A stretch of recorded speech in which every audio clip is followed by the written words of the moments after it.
नमस्कार, मी Kamal. Kamal kitchen and DIYमध्ये आपलं मनापासून स्वागत आहे.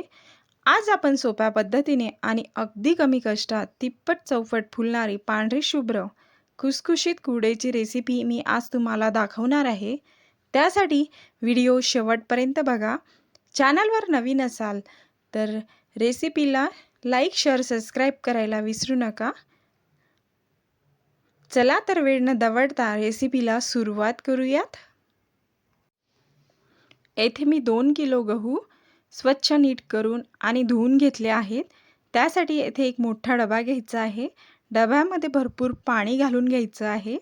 गहू आपल्याला पूर्ण 3 दिवस भिजवून घ्यायचे आहेत. गहू भिजू घातल्यानंतर रोज त्यामधील पाणी बदलायचं. आता पाणी बदलण्याचा व्हिडिओ मी शूट केलेला नाही आहे. व्हिडिओ खूप मोठा होतो. मग पूर्ण 3 दिवस झाल्यानंतर मग चौथ्या दिवशी गव्हाचा चीक काढून घ्यायचा आहे. आता वरचं सर्व पाणी आपल्याला काढून घ्यायचं. गहू स्वच्छ धुवून घेऊन त्याचा चीक काढायला सुरुवात करायची आहे. गहू छान टम्म फुगलेला आहे. गव्हामधील मी पूर्ण पाणी काढून घेतलं आहे. गहू छान टम्म फुगला आहे. त्यामधील चीक सहज निघतो. आता आपल्याला मिक्सरचं मोठं भांडं घेऊन त्यामध्ये चालू बंद करत आपल्याला गव्हाचा चीक काढून घ्यायचा आहे. खूप असं आपल्याला बारीक करायचं नाही आहे. जाडसरच दळून घ्यायचं आहे. गहू फुटतील एवढंच बारीक करून घ्यायचं आहे. या पद्धतीने आपल्याला सर्वच गहू बारीक करून माझे झालेले आहेत. मी डब्यावरती चाळण ठेवली आहे, ज्याने आपण पुरण काढतो. त्या चाळणीनेच मी आता हा गव्हातील कोंडा आणि चीक वेगळा करून घेणार आहे. या चाळणीमध्ये मी जे आपण मिक्सरला वाटून घेतले आहे चिकाचा गहू, तो मी घालून घेतला आहे आणि हाताने अशा पद्धतीने चीक वेगळा आणि गव्हाचा कोंडा वेगळा करायचा आहे. थोडा वेळ लागतो, पण असं चाळणीने केल्यामुळे लवकरच गव्हाचा चीक आणि कोंडा वेगळा व्हायला मदत होते. अशाच पद्धतीने सर्व गहू चाळणीवरती पिळून घ्यायचे आहेत. राहिलेला चीक परत आपण स्वच्छ असा सुती कापडाने आपल्याला गाळून घ्यायचा आहे. हा जो चोथा निघाला आहे हा आपल्याला टाकून द्यायचा आहे. तुम्ही बघू शकता मी चाळणीने चाळून घेतलेला चीक असा थोडासा लालसर आहे, त्यामुळे आपण हा सुती कापडाने परत गाळून घेतोय. सुती कापडाने जेव्हा आपण चीक गाळून घेतो तेव्हा थोडा वेळ लागतो, गाळण्यासाठी लागू शकतो, पण सुती कापडाने चीक गाळल्यामुळे काय होतं, आपला ज्या कुरडई आहेत त्या पांढऱ्या शुभ्र छान बनणार आहेत. सुती कापडातून चीक गाळला जात नसेल तर काय करायचं, एक चमचा घ्यायचा आणि त्याने आपण चमचा फिरून चीक पडायला मदत होते. चमच्याच्या साहाय्याने आपण चीक गाळायचा. या पद्धतीने सर्व चीक आता आपण गाळून घ्यायचा.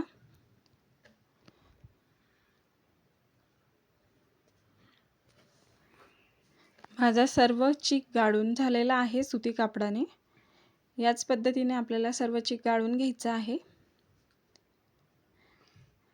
थोडासा रेडसर कोंडा निघतो सुती कापडाने गाळल्यामुळे. तुम्ही बघू शकता. आता मी हे सुती कापड काढून घेते आणि या डब्याला आपण झाकण लावून घ्यायचं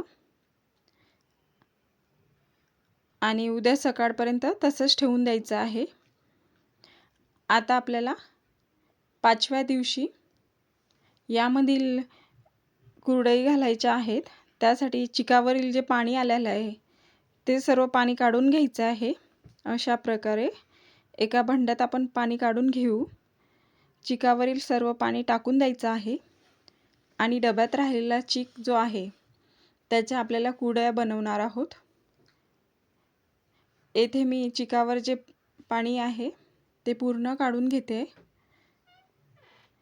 आता हे पाणी आपण टाकून द्यायचं आणि जो डब्यात चीक आहे तो एका चमच्याने वगैरे तो घट्टसर बसून जातो. त्यासाठी ते आपण फिरवून घ्यायचा चमचा, म्हणजे तो सुट्टा होऊन जातो मग.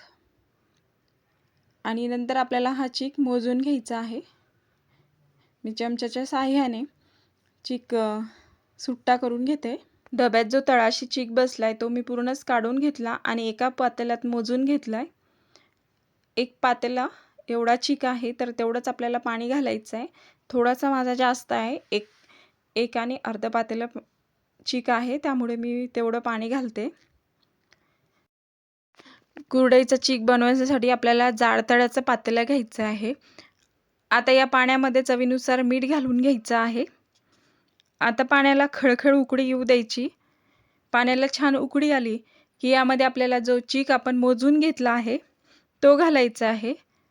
पूर्ण चीक आपण यामध्ये घालून घ्यायचा, पटकन टाकून घ्यायचा आणि मग लगेचच फिरवायचं. म्हणजे एका हाताने चीक घालायचा आणि एका हाताने फिरवायचं. म्हणजे काय होतं, चीक असा गाठी होत नाही आणि व्यवस्थित फिरवला जातो. आता मी हाताला कापड घेऊन हा चीक फिरवते, म्हणजे यामध्ये गाठी होणार नाही. जर खूप उंच होत असेल तर तुम्ही सरळ पातेलं खाली घ्यायचा आणि चीक आधी घाटून घ्यायचा आणि परत मग गॅसवरती ठेवून द्यायचा आणि पातेल्यावर झाकण ठेवायचं. म्हणजे चीक आपला छान शिजलाही जातो आणि व्यवस्थित घाटलाही जातो. जेवढा आपण चीक परतत राहू त्यामध्ये गुठळ्या होणार नाहीत किंवा लम्स होणार नाहीत. त्यासाठी आपण गॅस मंदच ठेवायचा. मंदच आचेवर आपल्याला हा चीक शिजवून घ्यायचा आहे. सुरुवातीला मंदच गॅसवर ठेवायचा आहे आपल्याला. तो हळूहळू घट्ट होत आहे, तुम्ही पाहू शकता. आता यावरती आपल्याला झाकण ठेवायचं. म्हणजे काय होतं, चीक छान वाफ निघते आणि चीक छान शिजला जातो. तो ट्रान्सपरंट होईपर्यंत आपण शिजू द्यायचा आहे. चमच्याला आणि साईडला जो चीक लागलेला आहे तो पूर्ण आपण काढून घ्यायचा आणि यावरती आता झाकण ठेवून 10 ते 15 मिनटं छान वाफ काढून घ्यायची आपल्याला. वाफ काढल्यानंतर चीक थोडासा छान शिजतो. आता आपण हा पटकन घाटून घ्यायचा. छान तळापासून घाटला तर काय होतं, यामध्ये गाठी होत नाहीत आणि एकसारखा तो शिजला जातो. लोण्यासारखा आपला चीक झालेला आहे. परत एकदा आपण झाकून ठेवू. गॅस मंद आचेवरच ठेवायचा आहे. झाकलेलं ताट काढून घ्यायचं आणि पुन्हा कुरडईचा चीक पूर्णपणे हलवून घ्यायचा आहे. तुम्ही पाहू शकता, पीठ अशा पद्धतीने पूर्ण हलवून घ्यायचं. म्हणजे आपलं कुरडईचं पीठ छान शिजेल व कुरड्या मोडणार नाहीत. अशा पद्धतीने कुरडईचं पीठ 20 ते 30 मिनटं मंद आचेवरच झाकण ठेवून शिजवून घ्यायचं आहे. पीठ आपलं छान शिजलेलं आहे. आता मी कुरडया घालत आहे. चोऱ्यामध्ये कुरडईचं पीठ आपण दाबून भरून घ्यायचं आहे. एक छोटा चम्मच घ्यायचा आणि त्यानं छान भरून घ्यायचं चोऱ्यामध्ये पीठ आणि छान तळापर्यंत आपल्याला दाबून भरून घ्यायचं. म्हणजे कुरडई एकसारखी पाडली जाते आपली. जेवढं आपल्या सोऱ्यामध्ये पीठ मावेल तेवढं भरून घ्यायचं. आता सोऱ्याला झाकण लावून व्यवस्थित बंद करून घ्यायचा सोरा आणि आता आपण कुरडया पाडायला घ्यायच्यात. जेव्हा चीक गरम असतोच तेव्हाच आपण पटकन कुरडया पाडून घेऊ. म्हणजे पटपट आपल्या कुरडया पाडल्या जातात आणि व्यवस्थित छान पडतात. आता मी एक प्लास्टिकचा पेपर घालून घेतला आहे, त्यावरच मी कुरडई घालून घेते आणि अशा पद्धतीने आपल्याला कुरडया घालून घ्यायच्यात सर्वच. मी कुरडई घालून दाखवत आहे. तुम्हाला अगदी एकटीला सुद्धा घालता येतील अशा कुरडईचं चीक तयार झालेलं आहे. जर चीक घट्ट झाला तर गॅसवरच पातेलं राहू द्यायचं. पटपट सर्व कुरडया घालायच्या. पातेल्याखाली तवा ठेवायचा म्हणजे चीक करपणार नाही. चीक छान झाला. अगदी एकट्याही तुम्ही कुरडया घालू शकता. सोऱ्यातून चीक पटकन तुटत आहे म्हणजे आपला चीक चांगला शिजलेला आहे. अशाच पद्धतीने मी सर्वच कुरडया घालून घेतल्या आहेत. आता आपल्याला ह्या कुरडया 2 दिवस उन्हात छान वाळवून घ्यायच्या आहेत. रेसिपी आवडली असेल तर कमल किचन अँड DIY चॅनलला एक लाईक करा आणि सबस्क्राईब करायला विसरू नका. धन्यवाद.